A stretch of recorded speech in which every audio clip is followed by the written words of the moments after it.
तो hello guys, आज की इस वीडियो में हम लोग जो है पढ़ने जा रहे हैं वाटर साइकिल के बारे में। वाटर साइकिल एक बहुत ही इम्पोर्टेंट टॉपिक तो नहीं है, इजी टॉपिक है लेकिन बहुत बार आता है।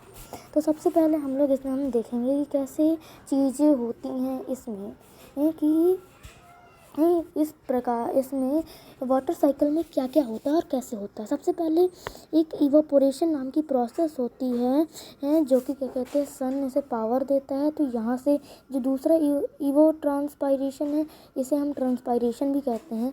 यह सभी जाकर बादलों में मिलता है।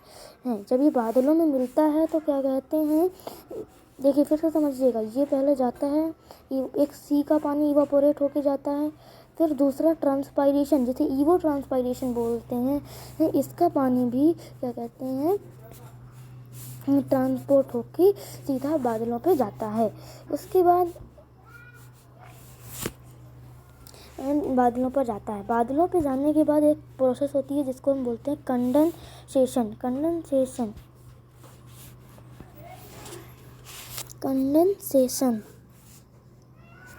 Then and after some time in condensation will happen.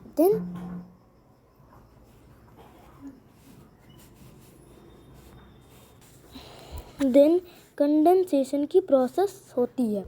Condensation की प्रोसेस होती है और क्या कहते हैं, बादल ठंडे हो जाते हैं। देन बादलों का जो भाप होती है वो ठंडी होकर बादल बनाती है।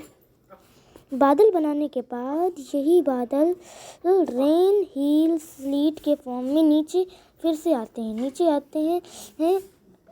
और क्या कहते हैं, नीचे आने के बाद कई सारा पानी नीचे आने के बाद प्रेसिपिटेशन की प्रोसेस होती है। प्रेसिपिटेशन के फॉर्म में हील, स्नो, रेन, इनके फॉर्म में वाटर फिर से नीचे आता है।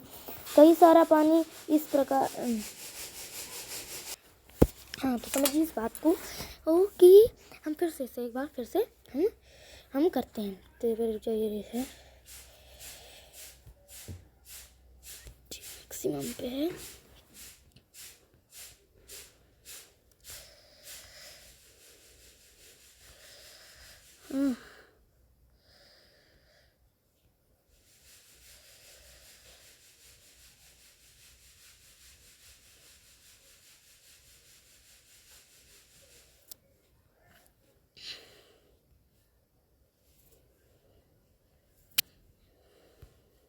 हाँ, तो एक बार फिर से हम लोग इसी को समझेंगे। मैंने थोड़ा इरेजिंग में टाइम लग गया। पहले होती है इवापोरेशन की प्रोसेस। इवापोरेशन में दो टाइप से ही पानी ऊपर जाता है। पहले तो ये जो सन है, ये अपनी हीट एनर्जी पानी पे डालता है, पानी उबलता है। पानी उबलने के बाद जब पानी उबल जाता है तो क्या कहते हैं, एक बार फिर से समझिए। देखिए पहले जो होता है पानी पानी उबलता है। पानी उबलते जब सन की हीट से ये पानी, सन की पहले हीट नीचे आती है। सन की हीट आने के बाद जो है सन की हीट नीचे आती है। नीचे आने के बाद फिर पानी गर्म इवापोरेट हो जाता है और ऊपर भाप के फॉर्म में जाता है। भाप के फॉर्म में जाने के बाद दो टाइप से जाता है। एक तो या तो नॉर्मल वाली इवापोरेशन से या फिर ट्रांसपायरेशन से। जब इसके साथ जब जाने के बाद क्या कहते हैं, या तो ट्रांसपायरेशन से जाता है या तो क्या कहते हैं हमारे इवापोरेशन से।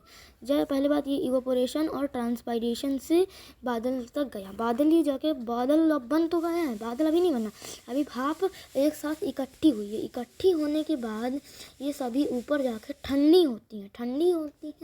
ठंडी होने के बाद कई सारे बादल बनते हैं।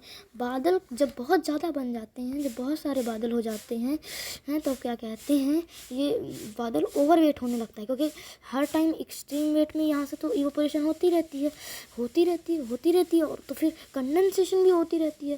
कंडेंसेशन होने के बाद तो जब सारा पानी बादल में बनता है तो बादल भारी तो होगा ही। अब बादल जब भारी होता है तो वो बरसने लगता है। बरसता किस प्रकार से है, बरसने को कहते हैं रेन। कई बार स्नोफॉल हो जाती है, जैसे माउंटेन्स पर ये वाला देखिए, कई बार यही कोहरे की फॉर्म में हील, सेल, स्नो, रेन, और रेन भी ज़्यादातर बेसिकली होती है हम लोगों के टाइम पे प्लेन्स पे। दिन जब जी बरसता है पानी तो क्या कहते हैं, रेन, हील, स्नो के फॉर्म में कई सारा पानी इस तरह नीचे आना स्टार्ट कर देता है वाटर में, और इसी पानी ग्राउंड वाटर बनता है। और इसी का कई सारा जो वाटर पानी है, जो माउंट वर्षा है, वो रिवर्स, यहाँ का जो पानी जो सारी रिवर्स के थ्रू क्या कहते हैं आ जाता है ओशियन पे। ये यहाँ पे समझ लो, मान लो यहाँ पे रेन हुई, जहाँ पे भी रेन हुई, यहाँ पे रेन हुई, सारा पानी जो होगा वो ऐसे ऐसा तो नहीं होता कि वहाँ पे भर जाए, भरता थोड़ी ना है। तो वो क्या होता है कि ये वाला पानी यहाँ पे आ जाता है, ये वाला पानी सब रिवर्स के थ्रू या फिर स्ट्रीम लाइन के थ्रू या तो ग्राउंड वाटर में चला जाता है या फिर नीचे ओशियंस में आ जाता है। तो मैं आशा करता हूँ कि आपको मेरा टॉपिक अच्छा लगा होगा, और मैं ऐसे ही टॉपिक्स आपको एकदम सिंपली समझाता रहूँगा।